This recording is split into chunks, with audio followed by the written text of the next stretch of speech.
পারিব না ভিত যন্ত্রণা কত কঠিন সহিতে আমি পারিব না কবরে রাজা কত কঠিন সহিতে আমি পারিব না ভিত যন্ত্রণা কত কঠিন সহিতে আমি পারিব না ও দয়া আমার হে রহিম ও দয়া আমার হে রহিম চাই যে সুসো তোমার করোনা কবরে রাজা কত কঠিন সহিতে আমি পারিব না ভিত যন্ত্রণা কত কঠিন সহিতে আমি পারিব না ও দয়া আমার হে রহিম ও দয়া আমার হে রহিম চাই যে সুসো তোমার করোনা কবরে রাজা কত কঠিন সহিতে আমি পারিব না ভিত যন্ত্রণা কত কঠিন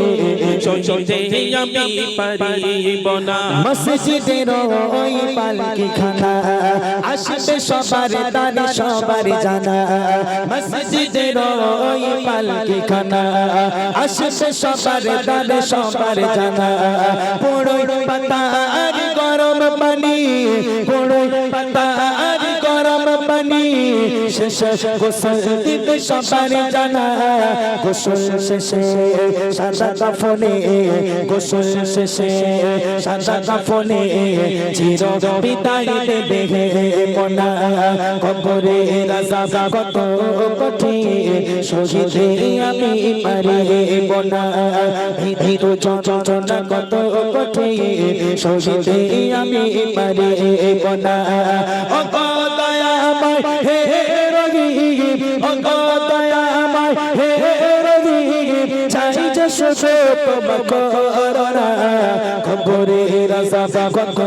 কঠিন সহিতে আমি পারিব না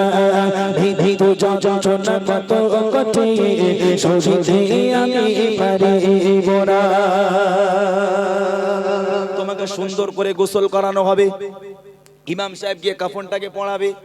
পরিয়ে তোমাকে চার পায়া চারজন ধরে নিয়ে যাওয়া হবে কবরস্থানের দিকে বিসমিল্লাহি ওয়া আলা মিল্লাতি রাসূলুল্লাহ বলে কবরে শুইয়ে দেওয়া হলো একের পর এক বাঁশ দেওয়া হয় বাঁশ চাটাই দেওয়া হয় না বাঁশ দেওয়া হয় বাঁশ দেওয়া কমপ্লিট চাটাই দিল কলা পাতা দিল একটা বার যে ফোঁকরগুলো দেখা যায় বাঁশের ফাঁক থেকে মা বোনেরা তো যেতে পারে না ওই জন্য তাদের ভয় নেই যারা মাটি দিতে যান ওই যে বাঁশ দেওয়ার পরে যে ছোট ছোট ছিদ্রগুলো থাকে একটা বার কবরের দিকে উকি মেরে দেখবেন রুহু পর্যন্ত কেঁপে যাবে মাটি দেওয়া হয়ে গেল ইমাম সাহেব আখেরি মোনাজাত করে দিল সব রেশানির দোয়া করে দিল সবাই একে একে একে একে গুটি গুটি ভাই চলে গেল 40 কদম যাওয়ার সাথে সাথে মুনকার নেকির ফারিস্তারা কবরে সাজিয়ে ওঠো সারা জীবন নাফরমানি করেছো মসজিদটা খালি পড়েছিল নামাজ পড়োনি রোজা রাখুনি বাহানা দিয়েছো কাজের বাহানায় নামাজ রোজা সব ছেড়ে দিয়েছো ওঠো বলো তোমার রব কি তোমার ধর্ম কি তোমার নবীকে বলো ঈমান আমাল থাকলে বলতে পারবো ঈমান আমাল যদি না থাকে হায় আফসোস আমি কিচ্ছু জানি না তোমরা আমার সামনে আসবে না হায় আফসোস আমি কিচ্ছু জানি না তোমরা সামনে আসবে না তোমাদের চেহারা দেখে আমার ভয় হয় তোমরা দূরে থাকো তোমরা আমার সামনে আসবে না হায় আফসোস আমি কিচ্ছু জানি না মুনকার নেকির ফারিস্তাদের চেহারা দেখে মরা গায়ের লোম পর্যন্ত খাড়া হয়ে যাবে এত ভয়াবহ হবে সেই মুনকার নেকির ফারিস্তারা তখন আল্লাহ পাক ডাইরেক্ট কবর বলবে কবর ওই পাপী বান্দা বান্দিকে দুই সাইড থেকে পিষ্ট করে ওকে মাটির সঙ্গে মিশিয়ে দাও কবর আল্লাহর হুকুম পালন করবে দুই সাইড থেকে কবর পিছতে থাকবে পিছতে যখন মৃত দেহতে এসে ধাক্কা মারবে এদিকের পাঁজরের হাড় ভেঙে এদিকে আর এদিকের পাঁজরের হাড় ভেঙে এদিকে একেবারে সারা দেহটা মাটির সঙ্গে মিশিয়ে যাবে এত ভয়াবহ হবে সেই কঠিন কবরের আযাব একটাবার যদি আমরা স্মরণ করতাম তাহলে মসজিদ গুনাহ খালি পড়ে থাকতো না তাই কবি লিখছে মুনকার নেকির আসবে কাছে সওয়াল করিতে আমার পাশে মুনকার নেকির আসবে কাছে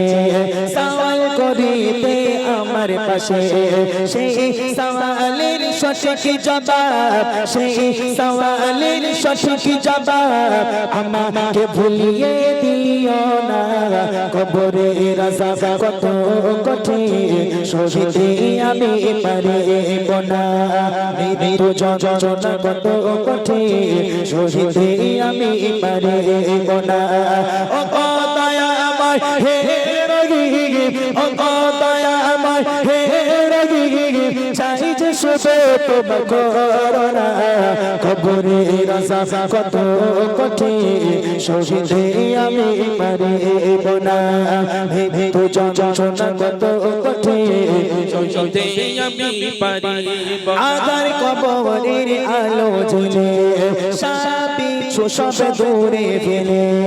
আধার কবরের আলো জ্বলে সাপি সব দূরে ফেলে বেগে সহতে আমারি লাগি বেগে সহতে আমারি লাগি প্রিয় ফুলেরি বিছানা কবরের রাজা কত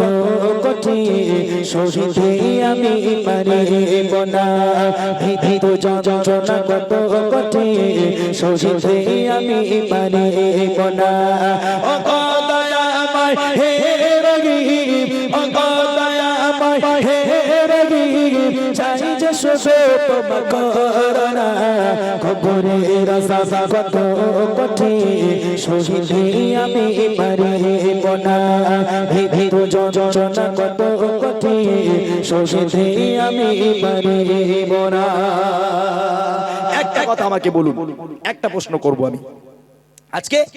কিছু মুরব্বী লোক আছে, মুরব্বী ধরে নেন আমার বাবুরা, আমার চাচারা, কিছু মুরব্বী আছে, দেখবেন সন্তানদেরকে ভালোবাসে, 2 ছেলে 1 মেয়ে, ছেলেদেরকে ভালোবাসে। এই ছেলেদের ভবিষ্যৎ করতে গিয়ে 5 তলা বিল্ডিং বানিয়েছে ছেলেদের ভবিষ্যৎ করার জন্য, ছেলে মেয়েরে খুব ভালোবাসে।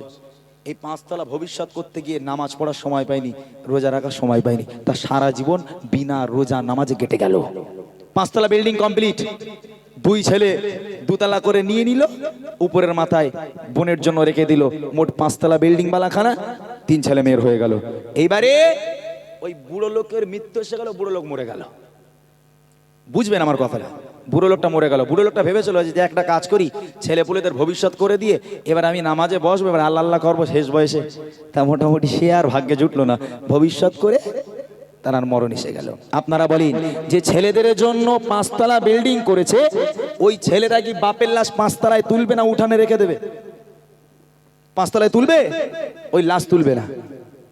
সারা লোক দেখতে আসছিল, এই অমুকির বাপ মানা মরে গেছে, সারা জীবন ছেলেদের জন্য কি কষ্ট করেছে, সারা জীবন কম খাটা খেটেছে, কম টাকা ইনকাম করেছে, সব ছেলেদের পিছনে খরচা করেছে, বাপটার একটু দেখে আসি। গ্রামের লোক আসে দেখতে, এসে দেখে একটা কেউ লাশের সামনে বসেনি,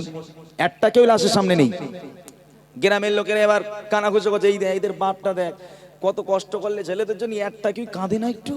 একটু বাপের সামনে কেউ কাঁদে না। এদিকে দেখছে বড় ভাইয়ের কানে খবরটা চলে গেল যে গ্রামের লোক উল্টোপাল্টা বলছে, কেউ লাশের পাশে নেই বলে। ও তাড়াতাড়ি করে 4 তলায় গিয়ে দেখে মোটামুটি ভাবি বোন না মিলে সবাই মিলে গল্প করতেছে, বুঝলে, হাসি ঠাট্টা করছে আর কি করছে। বড় ভাই বলে, দেখ তোরা মানুষ, বলে কেন? বলে গ্রামের লোক ছ্যাঁচা করতেছে, কি যাকে একটু কাঁদ গে যা, লোক খারাপ বলতেছে। ওরা কোথায় ছেলে ওপর থেকে নিচে এসে লাশের ওপরে আছাড় খেয়ে, আমার বাপরে মরে গেল রে, একটু বিরিয়ানি খাবে বলেলো, একটু কলজের মাথা খাবে বলেলো, খাবা তোর কলজের মাথা এবার। আহা, জানাজা চলে গেল, মাঠে জানাজা চলে গেল, ইমাম দাঁড়িয়ে গেল। ইমাম বলছে,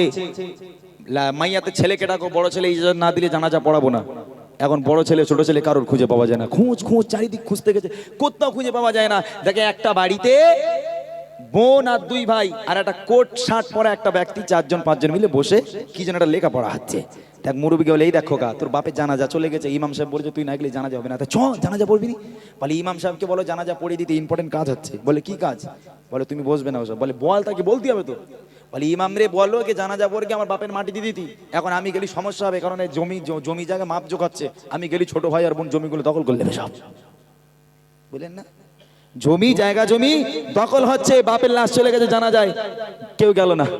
বলে এখন গেলি মোটামুটি আমার ছোট ভাই আর আমার বোন জায়গা জমিগুলো লিখে নেবে, আমার দেবে না, ওই জন্য এখন বসে রয়েছে এখানে, তোরা যাকে জানাজা পড়ে দে। একটাবার ভেবে দেখেছেন? কেউ কারণ নয়, নিজের আমল নিজে করতে শিখুন, মসজিদগুলোকে ভরাট করুন, নিজের আমল নিয়ে যাবেন, আপনি জান্নাত পাবেন। আর ছেলে মেয়ের আশা করলে মনে রেখে দেন, দুনিয়ায় তো আপনার হবে না, আর আখিরাতেও ওই পরকালেও কোনো সন্তান সন্ততি আপনার হবে না। শেষ করে কবি লিখছে, শেষে বিচারের অধিপতি এই পাপী শুধু এই মিনতি, শেষে বিচারের অধিপতি এই পাপী শুধু এই এই মিনতি